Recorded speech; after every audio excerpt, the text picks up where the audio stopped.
जैसा कि हम लोग के सबके मन में रहता है कि हिंदी अलग भाषा है और उर्दू अलग भाषा है। उर्दू सिर्फ़ मुसलमानों की भाषा है और ये सिर्फ़ मुसलमान इस्तेमाल करते हैं, लेकिन ऐसा कुछ भी नहीं है। ये इस्लामी भाषा नहीं है। इस्लामी भाषा अरबिक है। कलाम पाक जो मुसलमानों की मुक़द्दस किताब है वो अरबिक में लिखी गई है। उर्दू और हिंदी दोनों एक ही माँ के एक तरह से कह सकते हैं कि बेटियां हैं। उर्दू में इस्लामी तालीम इसलिए दी जाती है क्योंकि हम लोग के हिंदुस्तान में ख्वाजा मोइनुद्दीन चिश्ती ने इस्लाम फैलाया है और उन्हीं के दौर से उर्दू हमारे सामने हम लोग के ज़बान में आई है। उर्दू एक खिचड़ी भाषा कहते हैं जिसको, वो है। उर्दू और हिंदी दोनों हज़रत ख्वाजा निज़ामुद्दीन चिश्ती यहाँ आए और उन्होंने लोगों के भाषा में ही उन लोगों को समझाना शुरू किया। उसी से उर्दू भाषा निकली है और इसीलिए सारी जो मजहबी किताबें सिखाने वाली, मजहबी मसाइल सिखाने वाले जो चीज़ें हैं वो उर्दू में लिखे गए हैं। तो आज हम जानेंगे कि कैसे हिंदी पढ़ने वाले, लिखने वाले, समझने वाले उर्दू को कैसे लिखें, उर्दू को कैसे समझें और उर्दू को कैसे लिखना पढ़ना वो लोग सीखें। तो आज हम लोग जानेंगे इसी के बारे में। तो मैं बताते चलूँ कि उर्दू और हिंदी शुरू में दोनों एक ही थी और आगे चल के जैसे जैसे ज़बान तरक्की करते गई वैसे वैसे उर्दू और हिंदी में संस्कृत भाषा ज़्यादा आने लगी और उर्दू में अरबिक फ़ारसी भाषा ज़्यादा आने लगे। इसीलिए उर्दू अलग हो गई और हिंदी अलग हो गई। हिंदी को देवनागरी लिपि में लिखा जाता है और उर्दू को फ़ारसी लिपि में लिखा जाता है।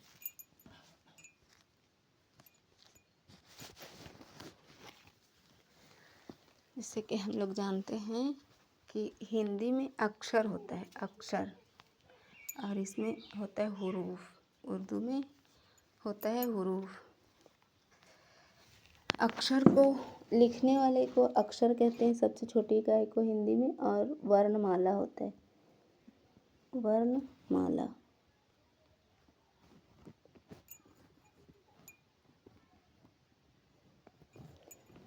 वर्णमाला को उर्दू में कहते हैं हुरूफ़े तहज्जी। क्या कहते हैं? हुरूफ़े तहज्जी। जैसे वर्णमाला 52 है वैसे ही उर्दू में हुरूफ़े तहज्जी भी 52 है। वर्णमाला दो तरह के होते हैं, स्वर वर्ण और व्यंजन वर्ण। स्वर वर्ण और व्यंजन वर्ण। उसी तरह उर्दू में हुरूफ़े तहज्जी 52 है, जो मुफ़रद हुरूफ और मुरक्कब हुरूफ। मुफ़रद हुरूफ ऐसे हुरूफ, मुफ़रद हुरूफ, ये जो मुफ़रद हुरूफ है ये ऐसे हुरूफ, जो मुफ़रद हुरूफ ऐसे हुरूफ जो किसी पे डिपेंडेंट नहीं हो, ये अपना माना खुद से ही थे। और मुरक्कब हुरूफ जो दूसरे हुरूफ से मिलकर बना हो उसे कहते हैं मुरक्कब हुरूफ।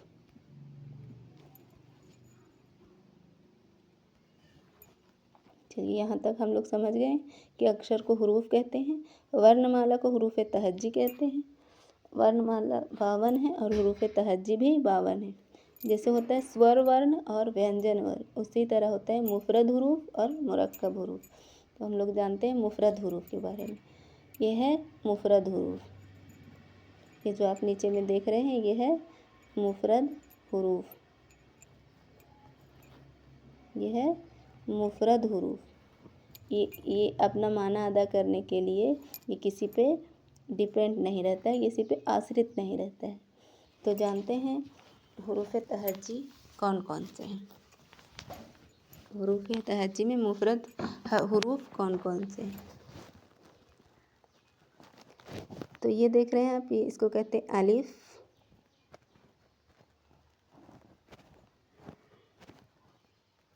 ये अलिफ, ये है बा। बा को बे भी कहते हैं, लेकिन बा ही ज़्यादा अच्छा है और बा अभी बा ही पढ़ा जाता है, पहले बे पढ़ा जाता था इसको। तो ये बा, पा, ता, टा, सा, जीम, चा, हा, खा, दाल, डाल, जाल, रा, ड़ा, जा, सा, सीन, शीन। इसको छोटी सीन कहते हैं और इसको बड़ी सीन कहते हैं। इसको छोटी सीन कहते हैं और इसको बड़ी सीन कहते हैं। ऐसे पढ़ते हैं सीन, शीन। ये शीन पढ़ा जाता है। स्वाद, ज़ाद, साद, ज़्वाद, त्वा, ज़ा, आइन, गैन, फा, काफ, काफ, काफ। इसको छोटी काफ कहते हैं, इसको छोटी काफ कहते हैं, इसको बड़ी काफ कहते हैं। ये बड़ी काफ गला के पास से निकलता है। कौफ, गाफ, लाम, मीम, नून, वाव, हा, हा, हा। इसको दो चाशमी हाँ भी कहते हैं। यह हमजा, या इसको छोटी हरूफ छोटी या भी कहते हैं। इसको छोटी या कहते हैं, इसको बड़ी या कहते हैं। या ये या मारूफ, यह या मजहूल, ये है या मजहूल, ये है या मारूफ।